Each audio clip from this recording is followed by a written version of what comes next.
Эфирден халықлар вақты студияда Олсын Риева исәнмісіз. Бүгінгі шығарылышының төп темалары.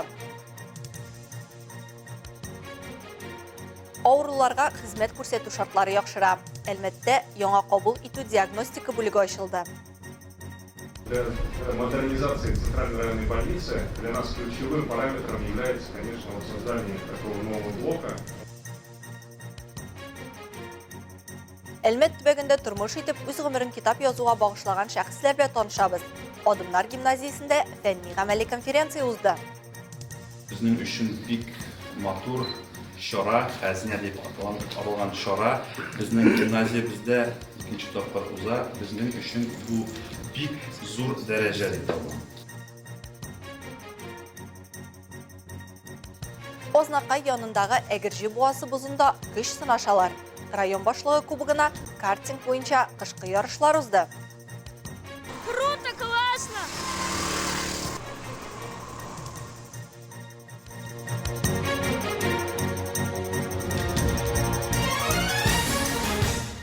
Әлмәт Үзәк район хастаханәсе авыруларга хезмәт күрсәтү шартларын яхшыртуны дәвам итә.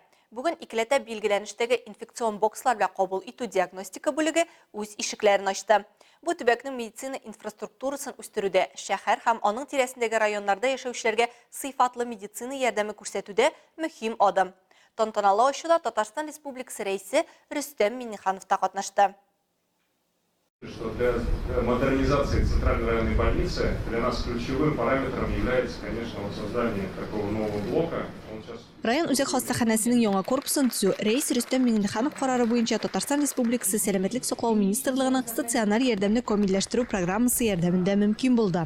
Этот объект очень нужен в рамках модернизация, реконструкция. Бу объект бүтән комплексны модернизацияләү һәм реконструкцияләү кысаларында бик кирәк. Монда заманча җиһазлар тупланган. Ул без бүген алып барган эшне ахырына җиткерергә мөмкинлек бирәчәк. И это позволит, во-первых, довести до логического завершения ту работу, которую мы ведем сегодня. Яңа корпус авыруның патологик профиленә карамастан диагностик тикшерү үткәреп, аны дәвалау тактикасы турында кыска вакыт эчендә карар кабул итәргә мөмкинлек бирә. Беренче катта ашыгыч авыруларны кабул итү өчен билгеләнгән кабул итү диагностика бүлеге урнашкан. Аның территориясендә иң заманча җиһазлар тупланган. Алар кыска вакыт эчендә диагностик процедураларның тулы спектрын үткәрергә мөмкинлек бирә. Здесь логистика более сформирована для того, чтобы вся диагностика... Мондагы логистика барлык диагностика авыру өчен булсын дип формалашкан. Пациентка бер корпустан икенче корпуска йөрергә кирәкми. Кирәк булганда без УЗИ аппаратын, колоноскопия яки ФГДС үткәрү өчен эндоскопик стойканы теләсә кайсы кабинетка китерә алабыз. Эндоскопическую стойку для проведения ФГДС или колоноскопии.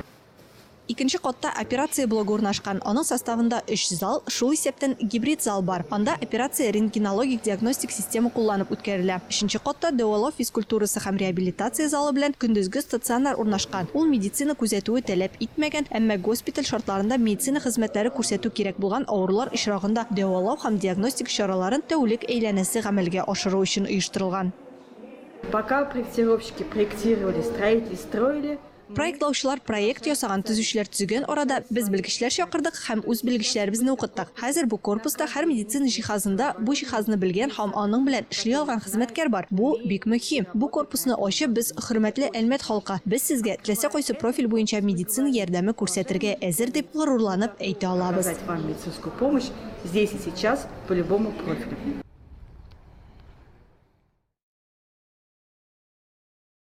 Изге бәрәкәтле бөек Рамазан аена аяк бастык. Рамазан айы барча гөнаһлардан арыну, рухи яктан чистарыну, рәхмәт һәм юмартлык айы булып тора. Бу айда ураза тоту кешенең рухын чистарта торган зур бер сынау. Һәрбер мөселман ел саен әлеге айны түземсезлек белән көтеп ала. Быел Рамазан айы 11 марттан башланды. Уразаның соңгы көне 9 апрельгә туры килә. Ә инде 10 апрель көнне уразага итеп була. Әлмәт районы имам мөхтәсибе Исмәгыйль хәзрәт Сөнгатуллин тамашачыларыбызны Рамазан айы башлануы белән котлады. Хөрмәтле шәһәр халкы һәм авыл халыклары, барыбызга да Алла субханаһу ва тааля шул килгән Рамазан айларыбызны хәерле, бәрәкәтле, тынычлык айы итеп, Рамазан айларында уразалар тотып, тан сәламәтлеге белән, җан тынычлыгы белән шушы айларыбызны башлап һәм ахырына җитәргә Аллаһ насыйп итсен. Аллаһ субханаһу ва тааля Рамазан айларында күбрәк изгелекләр кылып, фәкир һәм мискиннәрнең хәлләрен белеп, үзебезнең дә нәфсләребезне яхшыга юнәлтеп, Кур'ан укып, изгелекләр кылып, Рамазан айларында мәчетләрдә күбрәк дугалар белән, Кур'ан белән, кешеләргә карата изгелекләр белән үткәрергә насыйп итсен. Бүген Хәзинә фәнни-гамәли конференция 2нче тапкыр Адымнар Әлмәт күптелле гимназиясендә үтте. Очрашуның төп максаты Әлмәт төбәгендә тормыш итеп, үз гомерен китап язуга багышлаган шәхесләр белән танышу, аларны искә алу. Катнашчылар исемлегендә 6нчы сыйныфтан алып 11нче сыйныфка кадәр булган һәр теләгән укучы. Бәйгенең муниципаль этабында Алсу Әхмәтҗанова булып кайтты.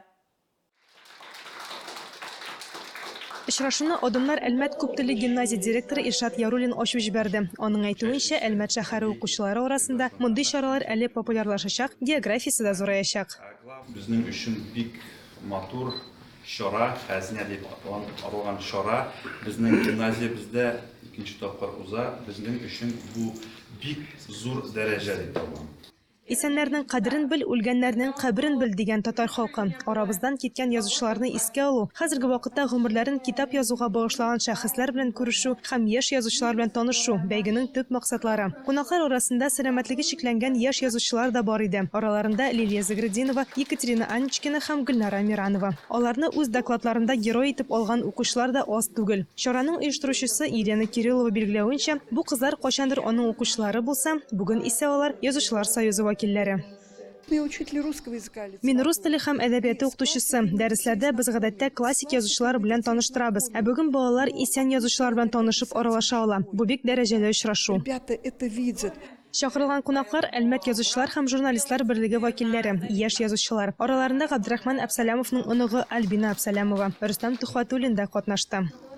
Очень рада, что проходит краеведческая конференция, литературоведческая, что ребята, учащиеся школы... Мин бик шат бүген бу чарада катнашуыма. Укучылар хәзердән үк язучылар белән кызыксына, аларның тормыш юлын өйрәнә. Минем өчен бу бөек исемнәр бик якын. Безнең гаиләбез Гариф Ахунов гаиләсе белән бик дус иде. То, что я дружу скорее с его дочерью, а его видела в детстве, это меня восхищало, он приходил к нам домой.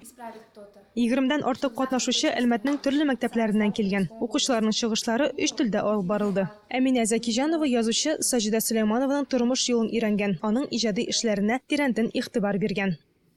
Саҗидә Сөләйманова туган 1926 елда 3 октябрендә Башкортстан Янавыл районында. Үлде 1908 елдан Әлмәттә. Йомгак ясап жюри әгъзалары беренче урынны төрле номинацияләрдә Амалия Петуховага, Эльвина Идиатуллинага һәм Сабина Миркасимовага тапшырды. Алсу Әхмәтҗанова, Рафаэль Сафин, Яңалыклар вакыты, Луч Әлмәт телекомпаниясе. Бу ялларда шәһәребезнең тарихында беренче тапкыр бер сәхнәдә бергә күренекле джаз сәнгать эшлекләре җыелды. Татнефть компаниясе ярдәме белән Әлмәтнең Нефтче мәдәният сараенда 10нчы традицион джаз фестиваль узды. Шәһәр халкы һәм кунаклары талантлы музыкантлар башкаруындагы онытылмас музыкадан ләззәт ала алдылар. Тулырак алдагы минутларда.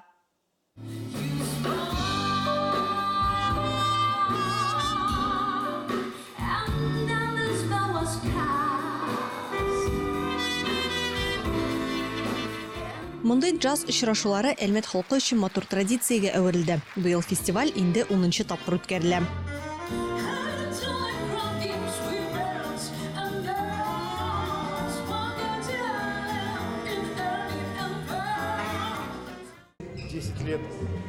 Работы 10 лет.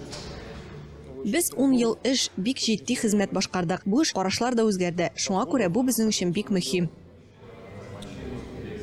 Вот, и поэтому для нас это имеет очень большое значение.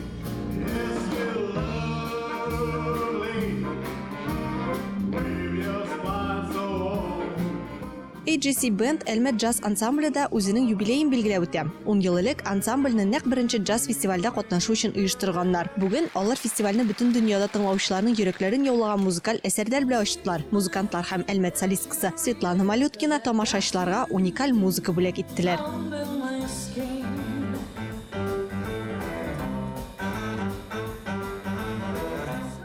Соңгы елларда Россиядә джаз зур үсеш алган. Җырчы Ләйлә Челих билгеләп үткәнчә, джаз демократик һәм төрле кешеләрне берләштерә. Ул бер милләткә генә түгел, бөтен дөньяга карый, әмма һәр башкаручы музыкага үз колоритын кертә. Сама себя я наказала, и выход не найти иной.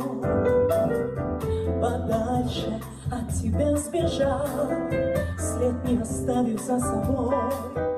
Он меняется, отходит от... Ул үзгәрә беренче вариантыннан читкә китә. Анда төрле тел культуралары катнаша, яңа стильләр барлыкка килә. Джаз традициясенә кагылышлы һәр кешенең менталитетына карап, үзенең колоритын кертүе бик яхшы. Каждого человека, который прикасается с джазовой традицией, он привносит свои краски.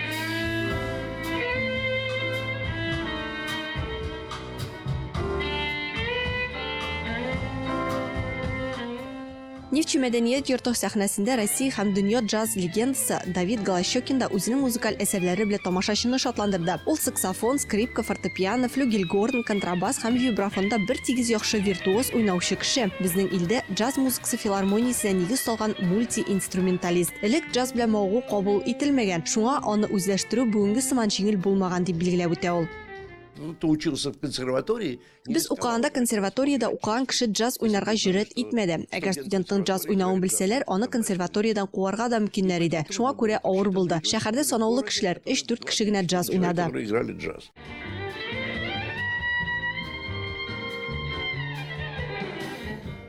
Сыйфатлы тере тавыштан ләззәтләнергә һәм яраткан көйләренә кушылып җырларга тулы зал тамашачылар җыелган иде. Вообще, вот, когда ты уезжаешь, куда-то отъезжаешь от Москвы, там народ очень ждет всегда и очень здорово реагирует. Поэтому спасибо вам огромное.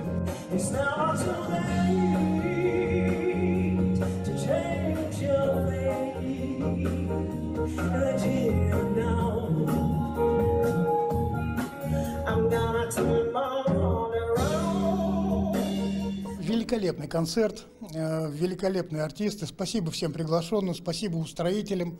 Опять же, спасибо большое нашей Татнефти. Всем спасибо за такое удовольствие, доставленное удовольствие.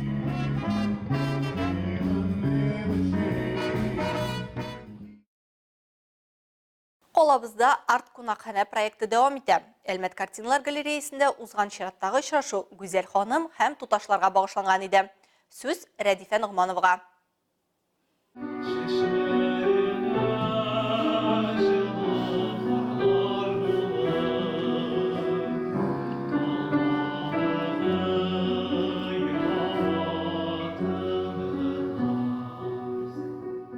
Булат Гәрәевне биредә еш очратырга була. Әлмәт музыка көллиятенең 3нче курс студенты үз юлын кечкенәдән музыка белән бәйли. Мәктәпне тәмамлагач та көллияткә килә, аннан консерваториягә җыена. Репертуарында заманча җырлар булса да, классик композицияләрне яратып башкара. Биредәге тамашачылар да аның чыгышын яратып кабул итә. Монда күбесенчә классик җырлар, хәзерге вакытта классик җырларны бик яратмыйлар. Ул сәхнәдә күреп тә булмый. Шуңа күрә ошый миңа бу җыр. И үзенең атмосферасы белән.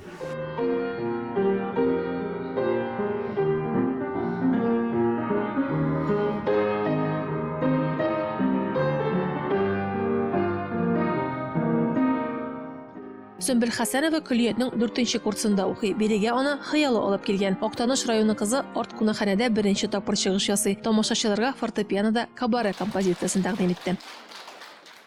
Очень приятное событие.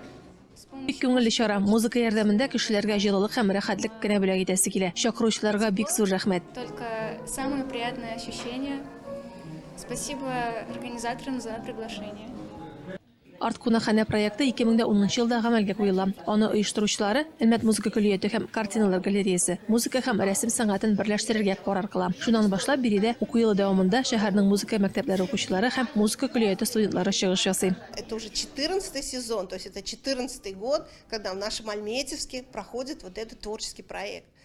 Бу инде безнең 14нче сезоныбыз. Проектның максаты музыка дөньясында үсәргә теләүче һәм аңа тартылучылар өчен иҗади тирәлек булдыру инде. Поделиться своим творчеством со зрителями, которые любят искусство, которые тянутся к музыке.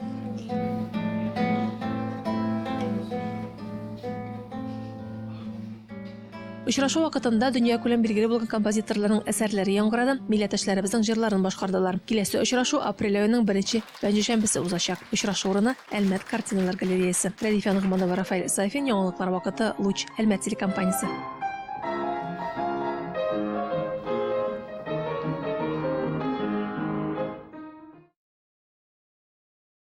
Ознакайда картинг буенча ачык кышкы ярышлар узды. Анда барысы 120ден артык карт машина пилоты катнашты. Район башлыгы кубогына уза торган әлеге чара Ознакай янындагы Әгерҗе буасы бузы өстендә барды. Тулырак мәгълүмат Илмира Шәрифуллинда.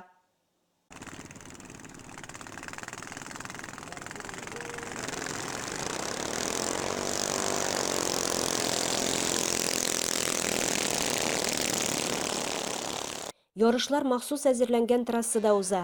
Катнашучылар 13 шәһәр һәм район вәкилләре. Алар өчен җанатарга актив ял тарафдарлары, гаиләләре белән килгән. Круто, классно!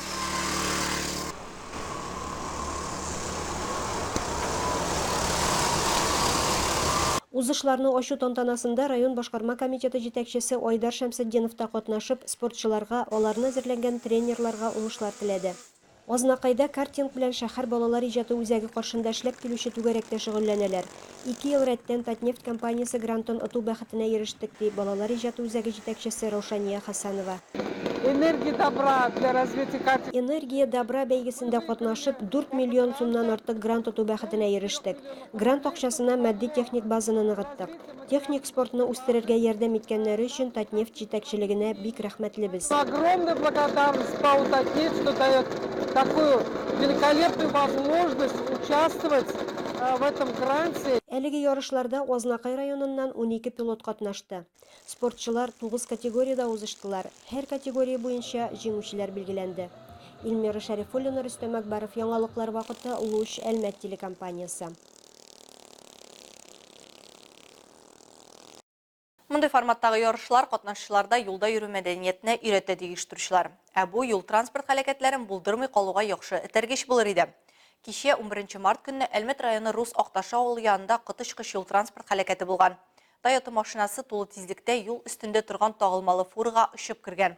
Җиңел машинаның бөтен алгы өлеше салонга тыгылып калган. Республика дәүләт автоинспекциясе хәбәр итүләренчә, йөк машинасы йөртүчесе машинаның уң тегәрмәче шартлау сәбәпле төзексезлек аркасында юл кырыенда туктаган. Шофер авария тукталышы билгесен куйган. Авария нәтиҗәсендә җиңел машина йөртүчесе, пассажир һәм Volvo шоферына тегәрмәчне алыштыруда ярдәм итәр өчен туктаган башка йөк машинасы йөртүчесе зыян күргән. Бүгенге чыгарылышта шулар иде. Мин Алсу Нуриева һәм монтаж операторы Динара Гайнетдинова. Сезнең белән саубуллашабыз. Исән-имин булыгыз.